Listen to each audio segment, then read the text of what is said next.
my darling Fumi Nation. We are back with summer colors, my darling. The Power Puff t-shirt, darlings, is back for you.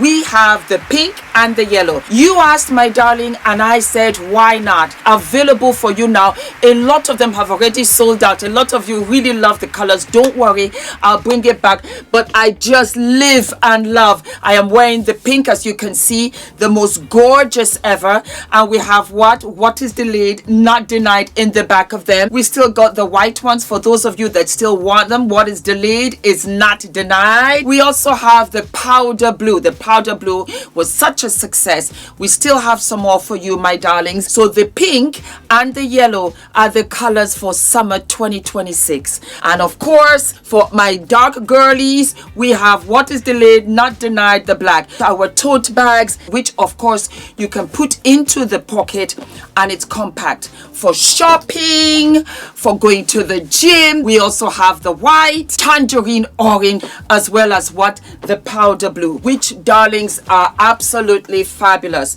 and you can take them everywhere. Compact, and then you have it on the out. Such fun colors, my darlings. And again, like I said, you have the big pocket on the inside, and that is what you use to fold in the bag. You're going to yoga, you're going to the supermarket, you're going away for the weekend, you want to put all of your beauty products in there, darlings, it's for you. Happy shopping, my darlings, and I hope you love the summer colors. All of my love. Mwah.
Welcome to Seriously Donuts. My name is Bola Obileye, and I'm with the fabulous Abby. Today in the studio, you will not believe who we have. We can't even believe our luck. We've got here with us the amazing Fumi Desalu-Vold of Fumidesaluvold. And for the first time in the history of Seriously Donuts, we've got a live audience. Thank you so much, guys, for being here. Thank you for encouraging us. A few months ago, we turned 1, and we looked back, and in just 1 year, we had managed to have over 5,000 followers. Well, it's not 1 million followers like you, but it's a big deal. It's a big deal because if you baby steps, right?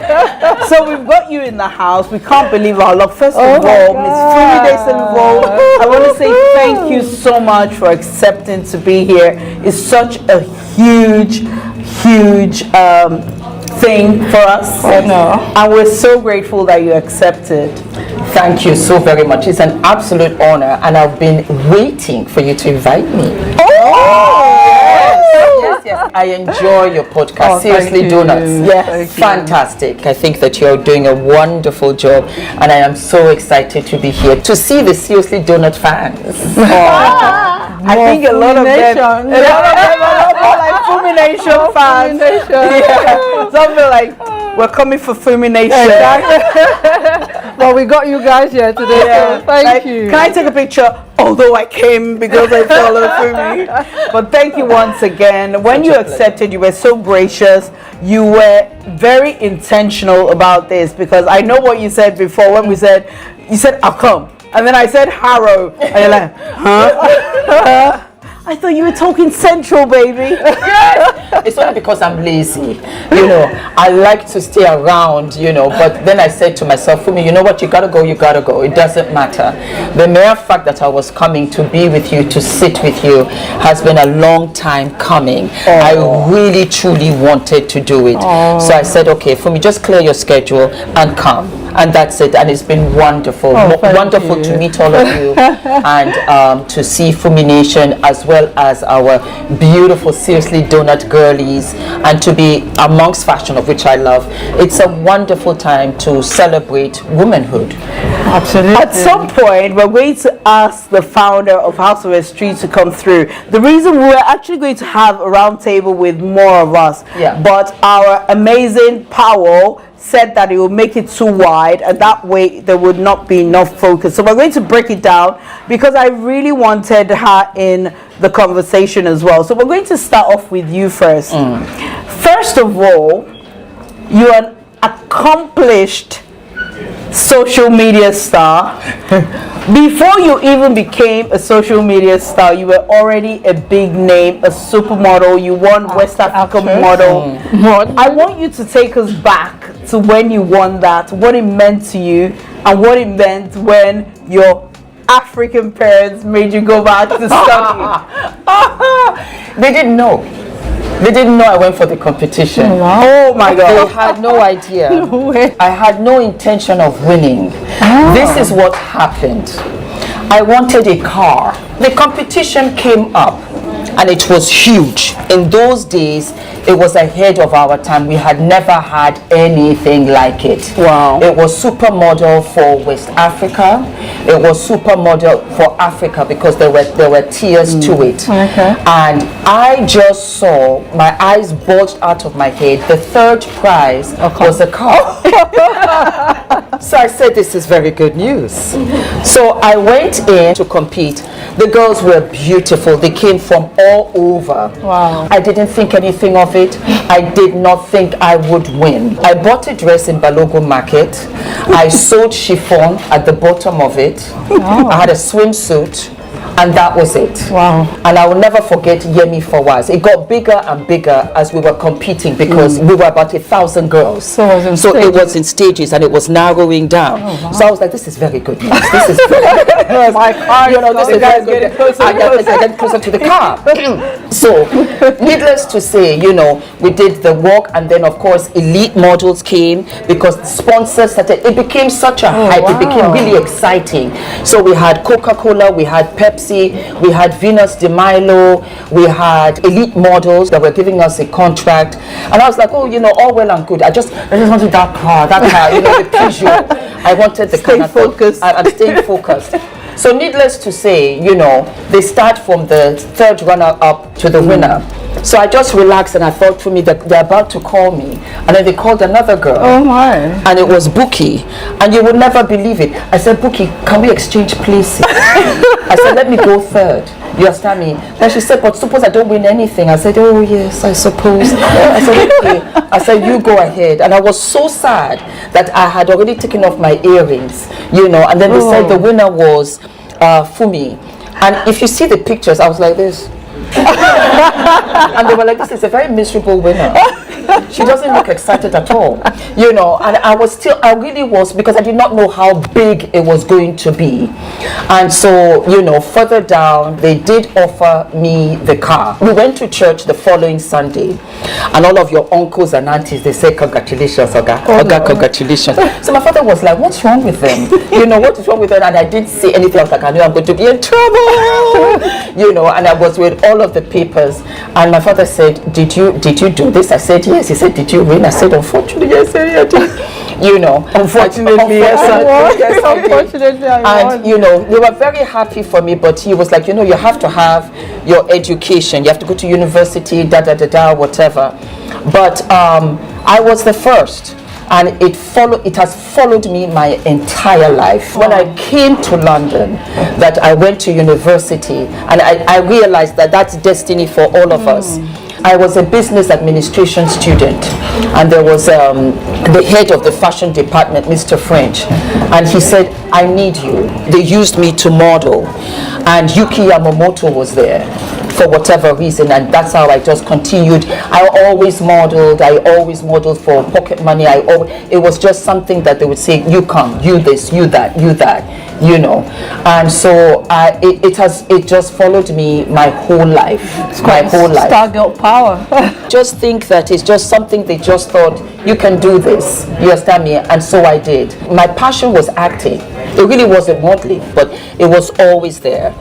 And so I embraced it, and I was very grateful for it, and I loved the fashion, and I loved the design. It gave me an opportunity to travel, and I really, really love it. Yes, I do. Oh, yeah, that's wonderful. So can you tell us a bit of about your journey from, you finished your business course? I studied, yes, I graduated. And did you do anything with that, or? No, I never did. I continued modeling. I modeled throughout university. Once I graduated, I got into Elite Models in New York. Okay. So I left, and I continued modeling in New York. And I was actually at Ford for all of 5 minutes, but Naomi Campbell was there, and they were like, you look very similar. And I didn't think so, but they thought so. You think they look similar? No, I feel like you look more like Grace Jones than Naomi, isn't it? Naomi. But in those days, in the 90s, to have two dark girls, it was too much, you know. And to be honest, Naomi was lovely. We've got very strong personalities. So I thought, you know what, let me go to Elite. But we walked all the time. And she was very strong, very powerful. I respect her, I love her very, very, very, very, very much. But I was always an actor. I loved film, I loved theater, I loved drama. That was what I did, you know, for my master's, you know, because I went to NYU for theater and drama. So, but I always modeled, I loved it. September 11th came around, and it was at that time I said, what is this life if we don't live and we don't go ahead and really fulfill our dreams? And that was when I made the decision to go to California. Wow. And so I went to California, and I did a lot of extra work. I worked at Tommy Hilfiger. They fired me. Wow. Yeah, because they told me lunch was from 1 to 3. Okay. So I thought they meant 1, 2, 3. African timing. So I stayed for 2 hours. They're like, don't come back. Thank you, but done. Thank you, but no. I said, well, you know, it is what it is. So, you know, I continued, and I got into film, which I really loved, and everything. And again, you know, reading scripts, writing scripts. I was at home. I just felt so alive, you know, on stage. And it was the crew, you know, you had the crew in front of you. You had A camera, B camera, C camera. You had the dolly, and you had the set, the hot set, and you saw how films were made, feature films were made. And you would just be sitting, and you see Robert De Niro walk past you, and I'll be like, oh my God, where am I? And then before you see it, you see Jennifer Lopez, because you are doing so much extra work and you are learning. And it's incredible, so when you're in the studio and you see all these people, you have to act like yes, like exactly.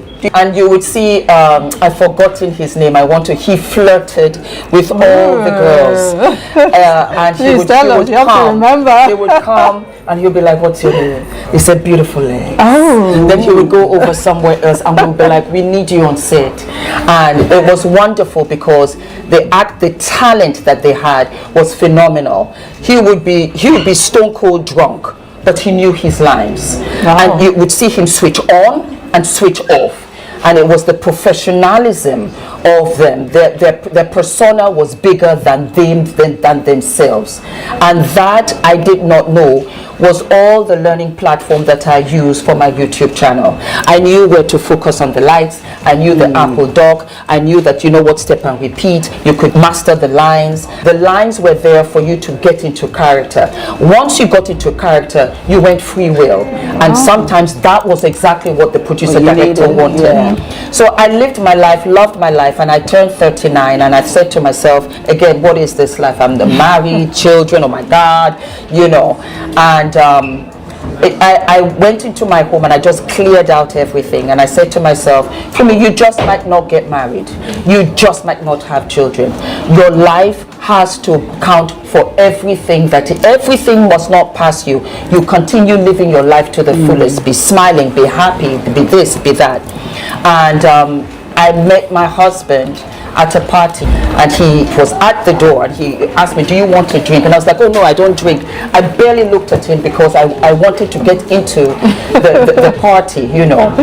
And needless to say, you know, he came, and I would say, in a sense, my lights were not on. I didn't have the push-up bra, I didn't have the lips, I didn't have the hair. I was just really casual. I had a little bit of lip gloss, lip balm, a little bit of cheek, and that was it. Wow. And he came and he sat beside me, you know, and we chatted, we talked, and then when it was time for me to go, because I had said to myself, 6 o'clock I want to go. So he had asked me for my number, and I gave it to him. And he said, did I want his number? And I said, darling, why? You know? That's a new line. Yeah, Darling, why? I said, darling, why? I said, no. I said, you call me, you don't, you don't. Ooh. Sarah, Sarah. You know, we keep it moving. That's it, you know? So he was looking at me that, who is this person? You know, and I left. I really did leave because I was 39 and I had gone online dating, I had gone to all of these dates, I had done this, and I said, tired. I was tired. As I said, you know what? No, Fumi, you're going to limit your stamina for what it is. So I pressed the accelerator, I reversed, and I was out of there. 2 weeks later, 2 weeks later, he called. And he was like, this is so and so. And I said, aha, yes. I said, but your number is an international number. He said, yes, I'm in Norway. I said, you hang up, let me call you, because I don't have time for nonsense. So he hung up and I called him back, and he was really in Norway. So I said, well, so what were you doing at the party? So he said, I came to see my friend. I'm a swimmer. I was a swimmer, you know. And we started chatting, chatting and everything. And then he said, I would love for you to come to Norway. So I said, do you have any money? So he said, straight up talking. Yeah, I was very straight up. I said, do you have any money? He said, yes, a bit of money. I said, okay, this is good. I said, but I have to stay at a hotel because there's no cookies. So he said, I said, absolutely not. No cookies at all. Like that. So he said, okay. And I said, you have to call my dad, and he's African. So every word you say has to be with a sir attached to it, if you're serious. I know, right? And he called. Yes, sir. Good morning, sir. Yes, sir. Sir, what was the sir question? My father was so confused. You know, but that was how it went. And I thought, okay, fine. And I went over and I met his dad. And his dad was looking at me like, oh, like you brought this black girl, this black African girl out here in this Norwegian forest. Yes, sir. I don't know how it's going, but good luck. You know, so that was that, but I got to know him, and he was a national swim champion of 500 medals, 200 gold. Oh my goodness, that's a lot. Yes, and they were very tall. Everybody in Norway is 6'1" to 6'9", you know. But I liked him, and I asked him all the serious questions. You know, what will you do with children? You know, how much do you earn? How do you spend your money? Do you have any addictions? Are you in therapy? You know, these were the questions. When after you ask if you had money, then you might as well go the 9 years. These were things that I didn't ask at 20 that I was asking at 40, because I was looking for longevity. I was looking for a friend. I was looking for a partner. This thing called life will throw you a woozy on a Tuesday afternoon that you will not see coming, and I don't have time to babysit. So are we doing this or are we not doing this? What are we doing? Needless to say, I said, by the way, you have to buy some presents because African family don't go empty-handed. We bought all of that. But I tested him and he tested me. So we went shopping and I just went straight to the sales rack. Because I wanted him to say, whatever money we have, we're saving. You know, I don't need big this or anything, you know. So that was that, you know, kiss on the cheek. He followed me to Amsterdam before he flew back, and I went to see my parents. And then when I came back to California, his entire family was so, and he asked me to get married. How long did this take? Oh, very fast, very fast. Oh my! I met him 17th of March. It was a Saturday, 2009, and he proposed 23rd of May. So it was March, April, May, That's June. it. We were married in June. We were married in October. Ladies, are you listening? What people say that if a man really wants to, Yes, he would. he would, Yes. Do you think that applied to you because you were at a certain age, or do you think any woman now can go with that kind of Regardless energy? of the I age. tell you this. I think we women are the most wonderful thing on this salty earth. Absolutely. It's only that it takes time for us to catch up to us, to who we are. Let me speak for myself. I was a tall, skinny 20-year-old girl that modeled. I didn't know what fashion, I didn't know who I was, I didn't know what I was. I learned that over time through my mistakes. For me to be so assertive was because I had failed. But the failing is part of the learning. Because that way you take that all in. And in this digital age where you go out and the guys can see you on cameras and this and that, you're thinking, oh, this girl has this, that. No. You are beautiful as is. I see all of you. I see what you bring. I find that just like me, it takes time for the hand and the glove to fuse. You're going to get there because the essence of everybody's beauty is in them. It's the laughter, it's the jokes, it's the funny. Absolutely. It's the personality. I see it over and over and over again. If I hadn't married now, I would still marry in my 60s, I would still marry in my 70s, I would still marry in my 80s, I would still go to college, I would still learn, I would still observe. Age is just a number. It's got nothing to do with your accomplishments. It's got nothing to do with your attractiveness. It's got nothing to do with how appealing you are to anybody. But we are told that because that's a tradition that has worked for the generation behind us. Do you see that's what they did? So that playbook thought that it could work here. My father said, you will never meet any of your school friends again. He could never, neither of us could ever have imagined the digital age would change our lives. Look at the podcast, look at what we are doing. That changed everything. My husband said, Fumi, YouTube will change the world. So when people are like, Bola, you went to a party, can we go out again tomorrow? I'm like, the body needs to roll back first. Where am I taking this to? You have this energetic persona.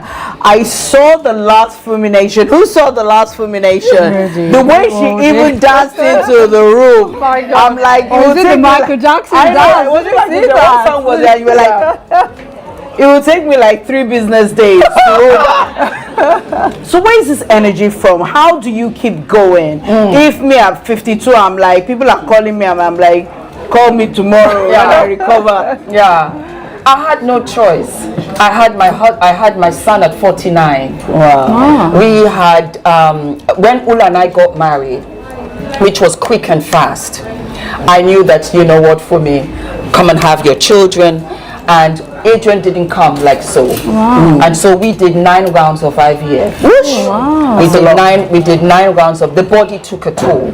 My body, I was 220 pounds. Are you serious? Because of the drugs, the amount of drugs that I was taking per round. And it wiped us out financially. Then I remember I came to Ula and I said, Ula, I'm so sorry. I think it was the 4th or 5th round. I'm so sorry. Maybe you married the wrong girl.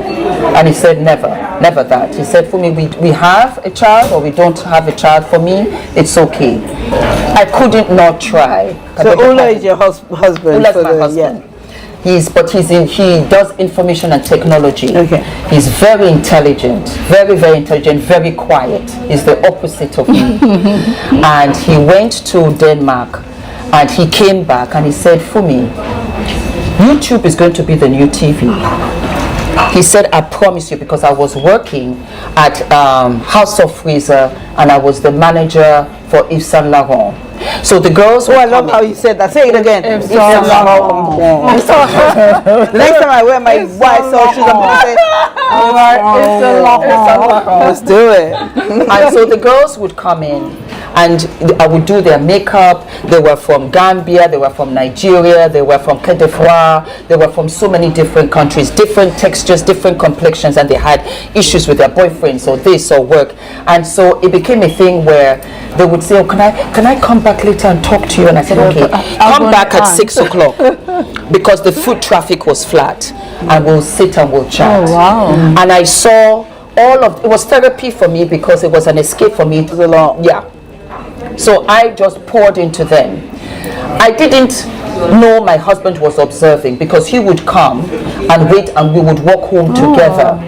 And the crowd was becoming bigger and bigger. And when I would come to work, they would say, Fumi, we had 4 women looking for you yesterday. They refused to buy anything from everybody else. They said they would buy it from you. So I said, okay, you know what? Let's have 6, 7 of them after work, and it become a little master class, and I would, pump them up and everything, because I believed in women empowerment. Yeah. And so when the 8th or 9th IVF came, I said, Fumi, you're looking at this wrong. These are your children. Maybe you're not to have children. You're to raise children. And so I saw all of these girls that didn't have mothers or were not close to their mothers, or their mothers were not around or whatever. But these were just really wonderful girls. And when I say girls, I'm talking about the 15-year-old in every single one of us. When you were 15, everybody was alive. When you were 15, you were untouched. When you were 15, you didn't have many issues. It's the 15-year-old girl that got lost. That is her that I would go back to and say, what did you want to be when you were 15? Who did you want to become? You can still become her. You are worthy. And my husband sat and said, you're talking to 10, well, you can talk to 10,000. But because I came from California, I said, I'm above you. I'm an actor. I'm too big for this. I'm too big for this. It's a ridiculous request. And who am I talking to? He said, Fumi, you can do this. I am telling you, this is where it's going to come. This is where you're going to move on. You're going to fly. You're going to this. It's going to come from here. It's going to, I will help you. Because I didn't want to leave my job. That £2,000 a month was the money for me that I didn't have to ask him for. You understand me? Because it made me feel my full 5'9". Amazing. Do you understand what I'm saying? So I didn't want to get rid of the job. And he said, Fumi, I'll help you. So I said, okay, fine. I'll work Monday, Friday, and then I will do YouTube on the weekends. And what year was this? This was 2014, and I didn't believe in myself because I wasn't good in school.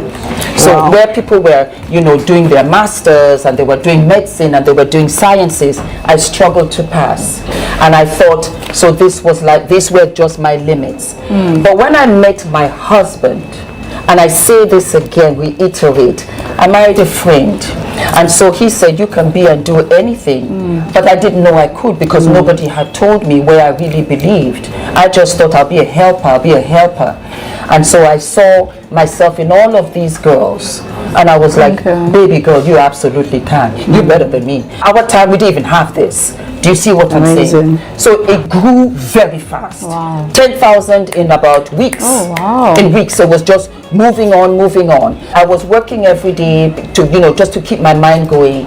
And then we did a positive test, but the test didn't come up, and I threw it away. And my husband took it, and then you could see coming in positive. Oh my God. And I said, oh my God, I was 48 years old at the time. And I thought, oh my God, I'm Sarah in the Bible. I'm Sarah in the Bible. So kept on going, and I was just praying. By the time we got to 5 months, my son kicked me. I could see his foot. So I went to church. And I said, God, hi, baby. It's me. I have 1 or 2 things I want to, but I'm sure you know. I said, listen, it looks like I'm pregnant, and this is good news. I want you to let me go all the way, but let me have just this one. And that was how I didn't see anything. I kept on. The baby was growing and everything. And it was like 8 months before I finally announced. And once I had given birth to Adrian, my life was 1,000,000,000%. Wow. It was 1,000,000,000%. The old Fumi died, the new Fumi was alive, and this was a young child who was running around and this, but God gave me the energy. He gave me the energy. I can stay up all So night. it's that same energy you carry into 100%. like everything else, like boom, I boom, take that boom. energy. I I take love that it. energy everywhere because I realized I was Adrian's mom, but I was really a mother to all of the girls, and that gave me the energy. I think the bit I connected most with is where you said you tried for a baby. So when I got married, for the first 2 years I was like, I don't want a baby, I just want to enjoy my husband. And then year 3 I was like, okay, I'm ready. Month 1, month 2, second year, third year, fourth year. By the time you get to like 50, I'm like, every time you see a baby, you're like, hi baby, on the train, and you break down and cry. Well, I used to do that. So I went into this kind of deal with God. I was like, I have an idea, Lord. How about if you give me a baby, this boy will serve it.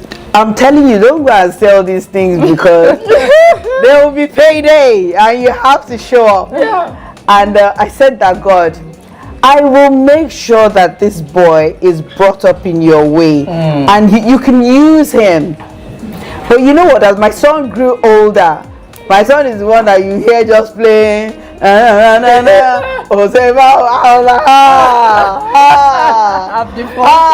belong to Jesus. So at one point I was like, you know what, we're gonna catch up. So I sat him down and I told him everything. I said, you can't. This is the deal. This is the deal I had with God. And the moment I said that, I was like, dude, that's on you. Yeah. Because yes, I did offer you to God, and every time that I'm sending him away, I'm constantly reminding him that anyway, yes, you know. So I understand what you're saying about deals, but God actually honors those deals, especially when we put him at the center of it. So I can imagine, because every time I speak to you, you always refer to, you know, care for your son and all of that, and I see that, you know, how it feeds into other parts of your life, and I love that, like how you just owned everyone here and everyone calls you Auntie Fumi, Fumi Nation, and I can feel that sense of motherhood. I love that for you. But one of the questions I want to ask is, you did mention that your husband literally saw the future of YouTube way before you did. Yes. So, but I feel like even building Fumi Nation, even though he saw it before you, was very intentional. 100%. So how did that marry from someone recommend? Because all the time we get people that love us that'll say you should sell hair, but you're not feeling it. And you should do makeup, but you're like, So the point is said to you that you should be on YouTube. You were not feeling it at the time. How did you switch it and start to own that bit? It was Fumi Nation. Fumi Nation they coined themselves Fumi Nation. I never called them Fumi. It was one day in the comments, they said, yes, Fumi Nation. I said, oh my God, yes, that's it. Yes. They coined themselves Fumi Nation. I never did. They came to me and blessed me. They came to me with all of the ideas. They came to me with the bras. They said, Auntie, we want to dress properly where our undergarments are just so. Because I was working every day. Once Adrian was born, Adrian went to nursery, and I was the mother that was standing outside, and they said, who is that? Who is that? That's Adrian's mother. You know, I guess to keep an eye on my business. Yes, and I wanted to be in class with him. I just didn't want to put my eyes off of him. So Ola said, you film every day, and I thought that's a good idea, but then what do I film? And he said, ask Fumi Nation. And so they asked me, I would just tell them, what do you want me to do? What do you want? So it was makeup, it was hair, it was family issues, it was relationship issues, it was issues with the father, with the mother. Should I leave home? Should I do this? Should I study medicine when my heart is in architecture? Should I marry this guy? Should I this? And it was phenomenal for me because it was like, oh my God, they need me. They needed me. It's a good feeling. It was an honor. It was an honor to have, because they trusted my opinion. I had a mother who came to me and said, Fumi, will you talk to my daughter? And that same daughter sent me a message to say, will I talk to her mom? Wow. And so I had to speak to the two of them, and I said, you know, she loves you. You know, she loves you. She wouldn't care. She wouldn't care for this or whatever. And I have many mother and daughter friendships where because they're in their 20s, what my child might have been had I married so much, you see, because their mothers are my age. So it's still a blessing. It's constant blessing. Okay, so I'm going to take a few questions. Studio audience. Anyone got any questions? Okay, I'll let you think for a minute while I ask you a quick fire. Answer. Okay, quick answer. Okay. So I've got a quick fire question, and so this one you can answer in 2 seconds. Okay. Something you can no longer tolerate. Oh my God, wasting my time. Zero tolerance. I can give you everything, but my time? Oh no, I'm over 50. Honestly, I completely get that. I get it because, like I always say, when I literally moved to the UK, I was 19 then. Yes. This is like 30 years ago. And 30 years ago, in fact 32 years ago, it feels like literally 2 weeks ago. Yes, like yesterday. So I remember what I wore. I remember walking down the street feeling like I was going to get lost, and then I did, because everywhere looked like it looked the same. And my brain still can't believe that 32 years feels like 2 weeks ago. So I get that urgency where you're like boom, boom, boom. Boom, boom. So Abby, you were going to ask something. Just quick fire now. Yes, let's quick make fire. it fun. Quick. We've been serious. Yes. Luxury holiday or staycation? Staycation. I'm a mom now. What will you say? Me, I'll stay in any hotel with a pool. Cook or order in? I love to cook. Really? I love to cook. Adrian cooks with me. One trend you want to disappear? Please say Basque. BBL. Oh yeah. BBL. It's Where gotta were go. you there? It's gotta go. You know this That's it. corset. The corset. I don't mind the corset. Done. It's the BBL. That is just a bit too much. Too ridiculous. I think because it's dangerous. Yeah. It's dangerous. Something about you that people assume but is wrong. I drink alcohol. I don't. Never have. Headaches. I don't drink. So guys, any questions? Are you ready? Yeah. Okay. Can you tell us your name and then? So my name is Jokel Biladi. Okay. So I want to know, do you feel like all the various experiences you've had work-wise has helped you up until this point now? Every single one. Every single job. Every single experience, all the way right from school. Take every single job, take every single opportunity, even if it is not something that you planned. There's a lesson in there for you to learn, acquire, and that skill set you're going to use it further down. Because the thing is that your destination is further down. You have the journey, and if somebody tells you that this is your destination, which you will reach ultimately, you'll take it. As soon as they show you the journey, you're like, oh no, I don't want to do it. I feel life would be boring if you knew all the bits in the middle. Because our Father God hides that piece from you, because that's the test. So you are qualified, you are educated. That will get you there. You need the tenacity, you need the will, you need the fire engine, you need the desire above mind over matter, where you have nothing left. And you're just going on empty. That's what will take you there. Don't worry about it. It will make sense further down. Absolutely, I agree with that. You had a question? Hi, my name is Petrola, and I've become a very quick fan of you. I love your YouTube, and it's such an amazing channel, and from you talking, you know that it's been around for actually a very long time. Where do you see it going forward in the next 5 to 10 years' time? Oh, it will get bigger. It will get bigger because it will grow. It will grow. It has to get bigger because of the and I will give it to somebody else to continue to manage. It's not mine. I am just the custodian of managing, but it's not mine. It is ours. it is a true marriage.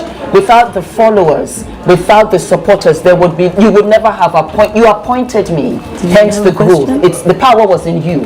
So that will continue to grow because of who you are, not because of me. I will hand it over because my job would have been done.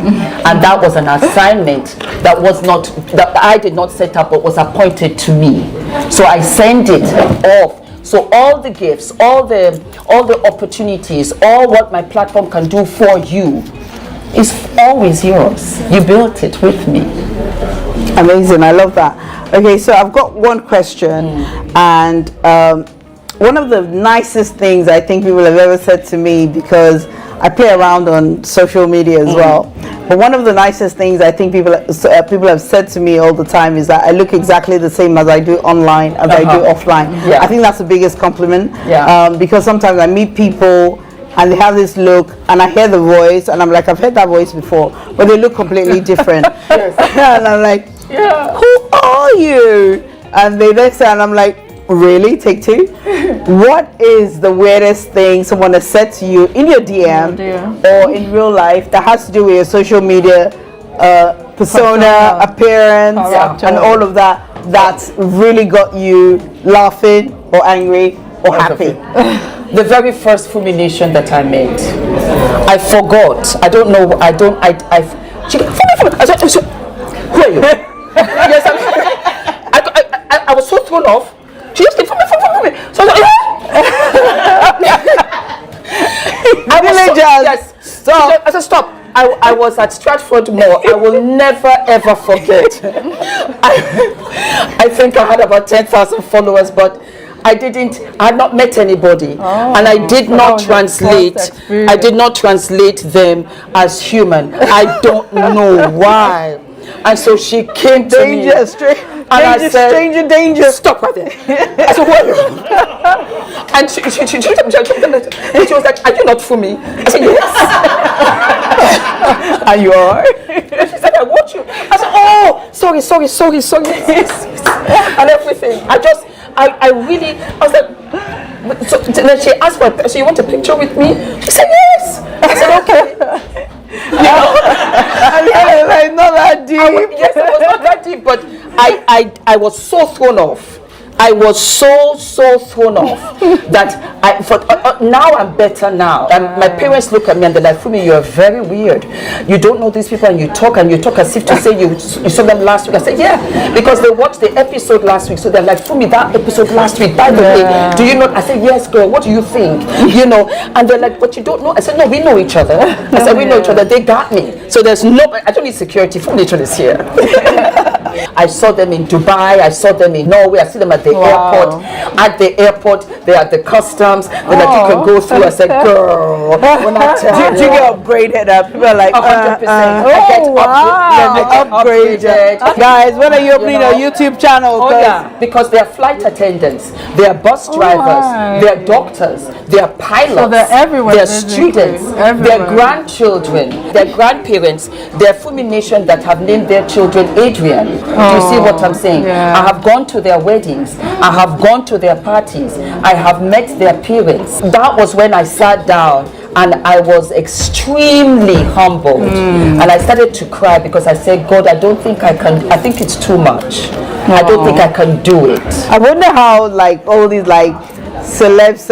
So I've only got like 27,000 followers, and no. Sometimes they're there because sometimes when I want to go to Costco, you know, you're having like a bad day.